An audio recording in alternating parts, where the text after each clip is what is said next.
ரீசெண்டா பாண்டிச்சேரி எலெக்ஷன்ல அந்த எலெக்ஷன் டேல கிட்டத்தட்ட 90% மேல போலிங் ஆயிருக்குது.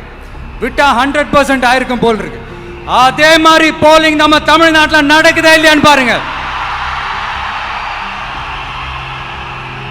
அதனால மக்களே, உங்க எல்லாரையும் கையெடுத்து கும்பிட்டு கேட்கிறேன், பூத்துக்கு போய் ஸ்டாலின் சார் கிட்ட இருந்து நம்ம தமிழ்நாட்டை காப்பாத்தி ஆகணும், நம்ம ஜனநாயகத்தை காப்பாத்தி ஆகணும். என்ன பிஸியா இருந்தாலும், என்ன வேலையா இருந்தாலும், என்ன வெளியூர்ல இருந்தாலும், எந்த பூத்துல உங்களுடைய ஓட்டு இருக்குதோ அங்க வந்து தயவு செஞ்சு நம்மளுடைய விசில் சின்னத்துக்கு உங்க ஓட்டு போடுங்க. தயவு செஞ்சு உங்க விஜய்க்கு ஒரு வாய்ப்பு கொடுங்க. இந்த நேரத்தில் வெளிநாட்டில இருந்து பணம் செலவு பண்ணி ஃப்ளைட் டிக்கெட் புக் பண்ணி இங்க வந்து ஓட்டு போட வந்த நம்மளுடைய நண்பிகள் உங்கள் அனைவருக்கும் இந்த நேரத்தில் என்னுடைய நன்றியை தெரிவிச்சுக்கிறேன்.